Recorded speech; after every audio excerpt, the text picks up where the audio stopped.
welcome to my YouTube channel once again. It's been a long time since we kept in touch. However, so sorry for the prolonged silence and the absence. We are back, and we are back for good, stronger and better. I know a number of you have asked questions. You've wondered what's happening. Yeah, but we are back, and we're back for good now. And some of the questions you've asked will be responded to in videos in the course of subsequent videos and the likes, while other questions will be responded to in chats. However, today we are talking about a scholarship, the Mastercard Foundation Scholarship, in partnership with the University of British Columbia.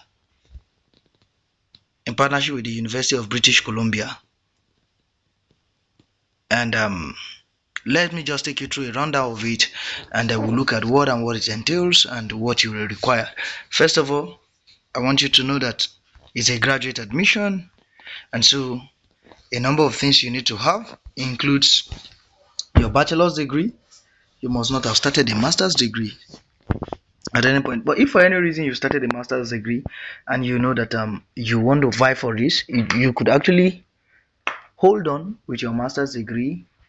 That is, continue your master's degree at hand while applying for this, and when it comes through for you as a success, you can actually abandon that or go for that and return back to finish up the master's degree already taken. However, remember never to mention it in the course of your application process that you already started a master's degree. You need to be 35 years and below. Of course, you have to be an African citizen or a refugee within an African country. You know what a refugee means already, so I believe that you could take it up from there. And as an African citizen, of course, that means you're one of these countries, citizens of countries within the global south in Africa precisely. And then you must meet the requirements of the master's program you're applying for and meet the minimum academic requirement for the program. You can read that up. Of course, the link to this page will be dropped in the description below, so you can take it up from there. Now, first of all, you need to know what you want to apply for. Definition is the father of success. So what program do you want to go for? There are a number of programs that are eligible for the scholarship at University of British Columbia in Canada. They include Masters of Food and Resource Economics, Food Science, Land and Water Systems. You have at the Faculty of Forestry, Sustainable Forest Management, International Forestry, Geomatics for Environmental Management, and Masters of Science or Masters of Applied Science in Forestry, which is a thesis-based program. And then you have Masters of Data Science. And before we go further, I want you to know a couple of things. That this scholarship is first based on acceptance of one's expression of interest, then followed by an invitation to the scholarship itself. So you are to submit an expression of interest latest by September 12th, 2025. And of course, there are two streams to it. The general stream, that is for every citizen of Africa. In other words, you might be an African in another country, you're eligible. You might be an African in Africa, you're eligible. And then you have the refugees stream also, and you can apply for this. On the broad link, you will see the page as it is here. You remember, I love to use my phone to do this so that you can be encouraged that you're not limited by your chances because of the device you're able to use at the point of your application. Now, there are two rounds to this scholarship. You have the round 1 and you have the round 2. So at the round 1, you are invited by October 15th, 2025 to, if you are eligible, you are invited for your application. And then there are 4 major criteria for selection. You have the academic merit of your candidacy, or you as an applicant. And what does that mean? I tell you that a first class student, a second class upper student, or second class lower student have higher chances of getting application and admission into this, although you need to check the minimum academic requirements and you know what is applicable in your country. But a second class upper is a B plus grade, while a second class lower is a B minus. So whichever one, based on the classification system of your school, you just check the equivalent on the minimum academic requirement link that is already inserted, and then you can take it up from there. And with that, you can check out your track record as a transformative leader and service within your community. What does this entail? In other words, I'm trying to analyze this for you because the essays you'll be requested, the questions you'll be asked to respond to will all be tied around this. The remaining three, or the remaining two rather. The track record is, what have you been up to? What have you been doing?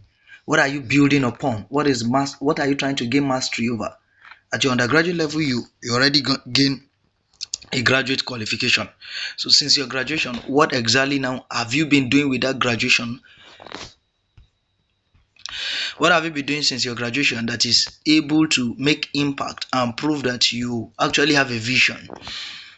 Now let me make a quick disclaimer that just in case what you studied in school, you've progressed from it. For instance, you studied physiotherapy in school and there is you moved to data analytics, maybe by virtue of learning or some sort of courses online from Coursera and the likes, or ALX and whatever, and you've moved. It is time you know that you can actually talk about the transition, what inspired your move, and then how have you been making impact with your ALX skill, with your Coursera skill, or your learning. How have you been making impact with it? How does it impact your immediate society? Look at it within the ambit of the courses you are applying for, or the courses that's in. Then quality of application in line with the program team. What is the focus of the Mastercard Scholarship Foundation Scholarship? Go and check their vision out. Take your time and download the documents, read through, understand what their vision is, what they are trying to do. One of the things I'll just tell you in simple form is they're trying to raise leaders for Africa and leaders in Africa who will return back and own the vision for the betterment of Africa, human resource development, structural reforms, and economic emancipation. Three thematic areas. So when you identify this, write tailored towards one aspect or all the interconnected aspect of the vision.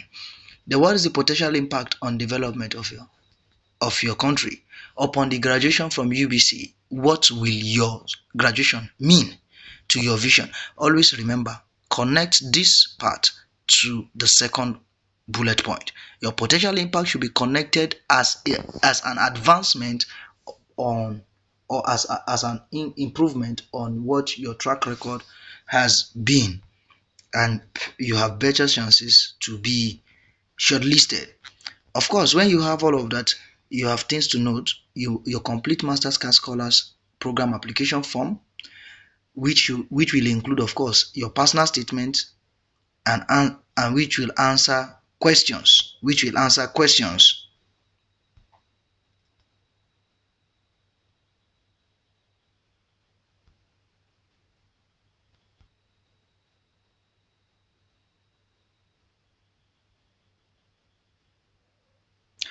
Okay, and your personal statement, you see that there is a highlight there and an instruction. Succinctly answer each question. Please let me draw your attention. Do not use AI to answer your question. AI is not your brain. I understand if you don't know how to use AI, please do not use AI. Write your story in your own way, in your own words. If you need any assistance from AI, you could simply go ahead and ask AI, help me criticize this. Do not write anything, do not add anything, do not correct anything. Just make suggestions for me and evaluate it. Now, if you're good with prompting, go ahead and use AI. Why not? If not, but if you're not good with prompting, just ask it for punctuations, minor things, and don't let it do the writing for you. It may be to your disadvantage a great deal. Then go ahead with your CV or your resume. Go ahead and look through, write your CV, and of course an academic CV, and then you put it up there. And I think at this point I want to give out a bonus to one or two persons, lucky persons, who may be going through this video for a free review of a CV. Yeah, if you qualify to get to this point, after expression of interest, you're invited I will just pick randomly any two persons, or perhaps any two persons based on the first two comments or the first two to comment. I'll just pick two CVs. We'll review it together, and if you're and of course we could review it together and then share the light with everybody on a live video. So we'll do that together, and that could fly. That's your bonus, not paid for, 100% free. And then you go ahead with your two reference letter on official letter. You notice that you are not to email them. In other words, this reference letter are to be part of attachments to your application. That will be a part of your application package completely to be submitted. So you have to write to your referees, let them get informed, and let them just send you the details, and you have the letters, and of course you upload them. Now let me help you out with a guide here. You can use one of the people who is aware of your impact. You talk about the track record of your impact and success or transformative leadership in your community. Your local community chief, your community head, your community king can be one of the people to write if your impact have reached that level. Maybe the school where you're teaching or something can be. The organization, the NGO you're working with could also give you that letter. And then maybe your academic, if you've been out of school for over 2-3 years, that was already a gap in your CV. So your professional organization should give you the score. But if it's less than 2 years, then your academic lecturers should give you one. Should, if you can lay a hand on it. If you can't, why not get the two from any other sources, but let them be people of credibility and people that help you contribute better to your application. Then your transcripts. At your transcript, you know what that means. You break down all the courses you took and the grading, and of course you forward that to, you upload that to, and you're good to go. Now for the round 2, you have the late applications around, you have the applications at November 26th, and late applications are not acceptable. And I think with that you're good to go, and you already know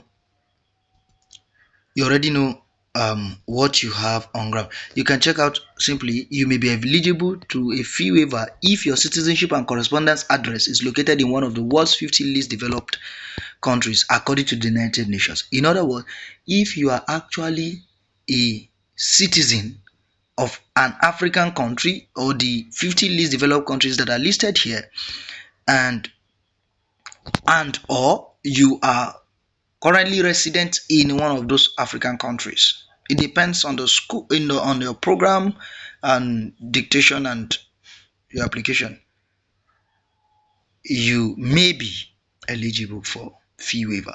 So I just hope that everybody coming across this video is actually eligible and gets the success. And all I can say is I wish you the best of luck. Don't forget to like, share, comment on this video, and then remember, the first 2 lucky winners get a full data CV review for the application. And I see you when I see you. Ta-da!